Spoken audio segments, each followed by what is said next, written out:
सनी साहब, मैं आपके पास आता हूँ।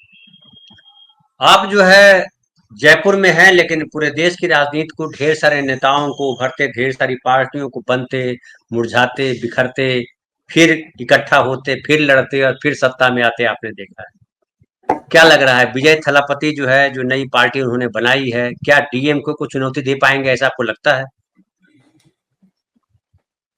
देखिए, पहली बार दर्शन के तौर पर अगर किसी ने स्पष्ट घोषणा में कहा है कि वो पेरियार को अपना बेस बनाएंगे और साथ साथ में उनके जो एंटी गोड वाला जो कंसेप्ट है उसको स्वीकार नहीं करेंगे। महिलाएं और बच्चे उनकी निगाह में ज्यादा महत्वपूर्ण है। जो इन्होंने अभी का मीटिंग की परसों, उस मीटिंग के मैंने तो अरुण जनार्दन की रिपोर्ट पढ़ी है, जिसमें कहते हैं कि करीब 3 लाख लोग थे। कुछ लोग 5 लाख कहते हैं, लेकिन 3 लाख लोग, वो एक पत्रकार की निगाह से देखी हुई बात को मैं ज्यादा महत्वपूर्ण मानता हूँ। तो 3 लाख लोग अगर आप इकट्ठा कर लेते हैं, जैसे तमिलनाडु में ये ठाकुर साहब बता रहे हैं, बिल्कुल ये एक सहज बात है। कास्टिज्म का जो सिलसिला कितना स्ट्रांग है। और हमने जब एमए कर रहे थे तो तमिलनाडु की पॉलिटिक्स को पढ़ा था, उसके बाद में कभी पॉलिटिकल साइंस में आगे पढ़ने का सिलसिला मिला नहीं। लेकिन विजय की फिल्में मैंने देखी है खूब, और विजय की फिल्मों में जिस तरह के तेवर नजर आते हैं महिलाओं की रक्षा के लिए और बच्चों के उसके लिए, किसी भी उसमें जो, तो वो इतना प्रभावी लगता है कि वो वहां के लोगों को ही नहीं, यहाँ भी इम्पैक्ट डालता है, उत्तरी भारत में भी। अब तो डब होके आने लगी है फिल्में, उन फिल्मों से पता लगता है कि जरिया उस तरीके से नहीं हुआ जिस तरीके से आप लोगों ने, विनय ठाकुर साहब ने या प्रभाकर साहब ने जितना स्टडी अपने उन एरियाज को किया है। ये तो मुझे लगा कि जो पेरियार की सारी पहचान को अपने हिसाब से स्वीकार करता है और करवाना चाहता है, वो आदमी बहुत महत्वपूर्ण है। और वो ये जो परिवारवाद चला हुआ है, जैसे करुणानिधि, फिर स्टालिन और फिर उनके बेटे ने जो, तो इससे लोग उबने लगे हैं। इस तरीके से जो ये राजवंश की तरह से चीजें चलती हैं, तो वो नहीं, अब जैसे आप इनको कंपेयर भी नहीं कर सकते उत्तरी भारत में। जैसे इंदिरा गांधी, राजीव गांधी और फिर राहुल गांधी, ये उस तरीके का दृश्य नहीं है, ये अलग किस्म का दृश्य है। तो शहादत के साथ में प्रकट हुआ दृश्य है, जो हम देखते हैं कि राजीव गांधी और राहुल गांधी को जो एक विरासत मिली है, उसके बाद उनका अपना काम है जिससे उन्होंने हैसियत बनाई। तो ठीक कहते हैं कि स्टालिन ने भी अपनी हैसियत अपने पिता के साथ साथ में अपने काम से बनाई है। नाम से ही पता लगता है कि अगर एक आदमी स्टालिन अपना नाम रखता है, तो कैसे, इसका मतलब कि वो दुनिया को समझ रहे हैं और जानते हैं कि स्टालिन वो शख्सियत थी जिन्होंने कि सोवियत संघ को बचा लिया उस वक्त फासिज्म के जबरदस्त आक्रमण से, हिटलर के जबरदस्त आक्रमण से अपने लोगों की कुर्बानी देने के बावजूद सोवियत संघ को जिंदा रखा। तो स्टालिन की पार्टी ऑर्गेनाइजेशन का ही सिलसिला था। इसके बारे में फिर बुर्जुआ वर्ल्ड पता नहीं क्या क्या कहता है कि स्टालिन कितना बड़ा टेरर है या डिक्टेटर, जो भी कुछ कहते हैं। देखिए, उनकी अपनी सोच है और ख्याल है, लेकिन मैं मानता हूं कि स्टालिन अपनी पार्टी की रक्षा के लिए जाना जाता है। और वो नाम करुणानिधि का बेटा अगर अपना रखता है, तो इसका मतलब कि वो बैकग्राउंड से तो वाकिफ हो गई, और वो उन्होंने करके साबित किया हुआ है कि डीएमके अपनी हैसियत बनाए रखे एआईडीएमके के मुकाबला करने के साथ साथ। और जिस तरीके के अलाइज अभी क्रिएट किए हैं उन्होंने, वो बड़े महत्वपूर्ण है। लेकिन विजय की एंट्री महिलाओं और बच्चों और एंटी गोट की जो सिलसिला उसके विपरीत, और महिलाओं और बच्चों के लिए जो एक खास लगाव और उसकी जो फैन फॉलोइंग है, वो निश्चित रूप से प्रभावी है। और मैं समझता हूँ कि जो बाकी 3 एक्टर अभी वहां से एंटर हुए हैं, वो तो बिल्कुल पिछलग्गू नजर आते हैं भारतीय जनता पार्टी के गठबंधन के साथ में। तो उनकी हैसियत उत्तरी भारत में नहीं बन सकती, लेकिन विजय की बन सकती है अगर उसको अपने साथ दक्षिणी भारत के साथ साथ में उत्तरी भारत से उस तरीके का संपर्क हो और संवाद हो।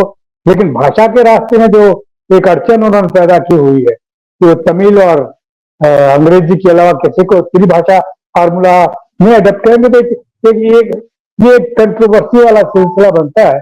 अगर ये ना हो, तो मेरा ऐसा ख्याल है कि विजय ज्यादा महत्वपूर्ण हो सकते हैं दक्षिणी भारत के साथ साथ उत्तरी भारत में, जो कि बाकी एक्टरों को ये हैसियत नहीं मिल पाई है और नहीं मिल सकती उस तरीके से, क्योंकि वो कुछ एनडीए के उस गठबंधन में पीछे नजर आएंगे। ये आगे अगर अपना स्वरूप बनाते हैं तो बेहतर तरीके से अपने को स्थापित कर सकते हैं, ऐसी कल्पना है।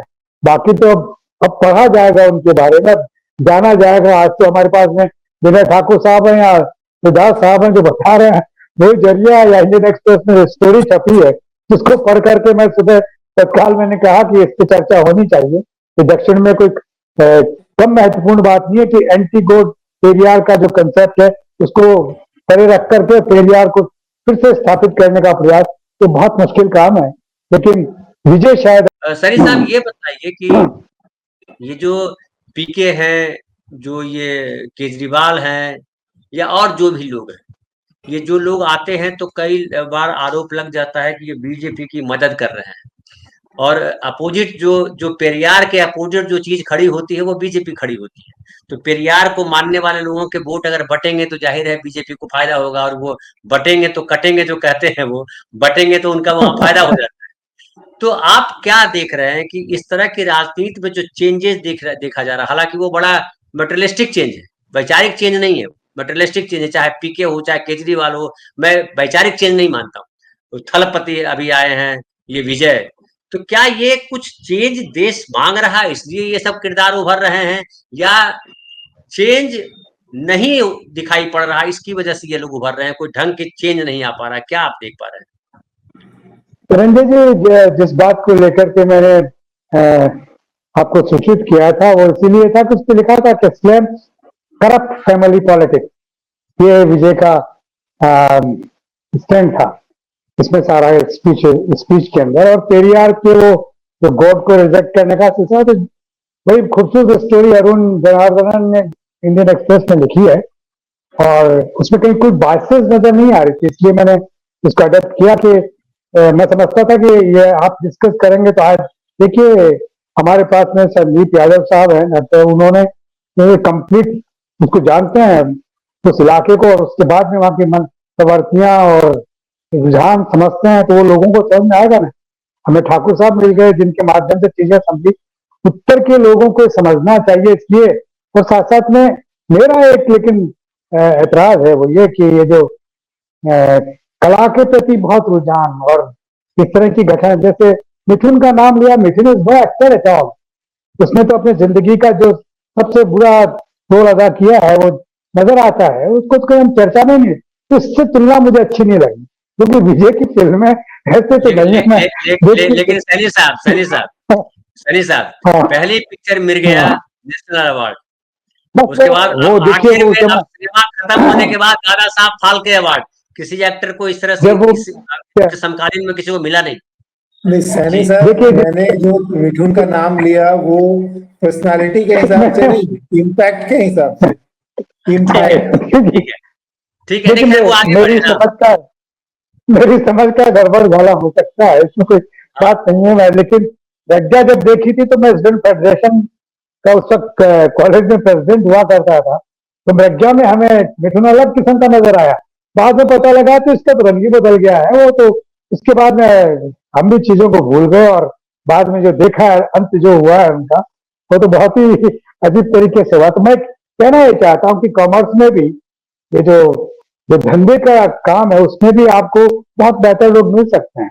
अगर इस विजय ने, जैसा कि आप बता रहे हैं कि ऐसा ऑर्गेनाइज किया आपने उसको, और उसका इस्तेमाल वो करके और आगे आ सकता है, तो उसको मेरा ख्याल है कि हमारी चर्चाओं से तो ऐसा तो हो सकता है कि जो भारतीय जनता पार्टी अपनी ट्रेंड बांटने की चेष्टा साउथ में कर रही है, उनको पता होना चाहिए कि हमारा चैनल ऐसा भी है कि ये सब चीजें लोगों के सामने बयान कर सकें। लोग जानना चाहते हैं, नहीं जानते। ये तमिलनाडु की पॉलिटिक्स को या केरला की पॉलिटिक्स को लोग नहीं जानते उतना कि किस नहीं तरीके हम से कमिटमेंट है और किस तरह से जाति गठबंधन है। सनी साहब हाँ एक सेकंड के लिए आपको रोक रहा हूँ, आप कंटिन्यू करिएगा वहीं से जहां से आपने हमने रोका है। देखिए हमारे एक दर्शक बहुत पहले लिखा था उन्होंने, अब मेरी तारीफ थी इसलिए हमने कहा लास्ट में बोलेंगे, लेकिन बीच में बोलना पड़ रहा आपकी वजह से।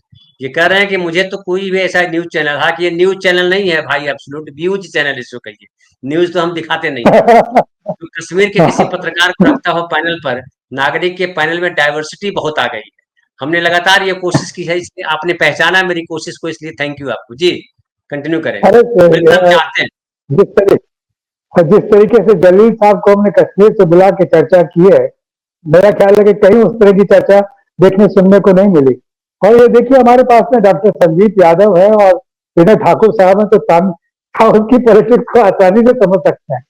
केरल और तमिलनाडु की जितनी भी राजनीति है, जिसको कि यहाँ उत्तरी भारत, आप कह रहे हैं कि कई से अखबार में हिंदी में ऐसा लिखा है, राजस्थान के 5 बड़े हिंदी अखबार एक लाइन नहीं लिखी है विजय की सारी मीटिंग के बारे में, इतना डिसोसिएट करके चलते हैं। यहाँ के लोगों को पता कैसे लगेगा? यहाँ के लोगों को तो पता अपनी हिंदी अखबारों को भजन गाने से फुर्सत मिले तब तो। इसलिए मैं तो इस चीज आज की चर्चा को ये समझ के बहुत खुश हूं कि एक साउथ की जितना जितना डिटेल हम लोगों ने चर्चा की, और साथ साथ में ये जाना कि साउथ के बारे में जानना है तो डॉक्टर संदीप यादव, विनय ठाकुर साहब और प्रभाकर साहब, इन सब को साथ में लेके बैठेंगे, हम साउथ के पर्दे खोल सकते हैं ठीक से। ये देखिए साहब, एक और पत्रकार हमारे गिलवेस्टर नहीं आए, वो फंस गए कहीं, नहीं तो गिलवेस्टर आते तो और 4 चांद लग जाता। ये 3 चांद तो इतना कमाल कर गए, 14 चांद आता तो और कमाल होता। बिल्कुल। अच्छा, इतना ज्ञानवर्धन हुआ है, इतना ज्ञानवर्धन हुआ है कि अब अपने आप हम चीजें डिटेल्स में जानने के लिए सारे रास्ते अपनेंगे और जानेंगे। क्या आपसे अगर बात करनी है, अगर आपके सामने बैठ कर के चर्चा करनी है, तो पहले खुद को समझ तो लें कि हमने समझा क्या है, तो उसके बाद में चर्चा करेंगे। और चर्चा क्या करेंगे, लोगों को बताना है, समझाना है, इसलिए ये सारी चर्चा है और वो भी मुझे अच्छा लगा। जी।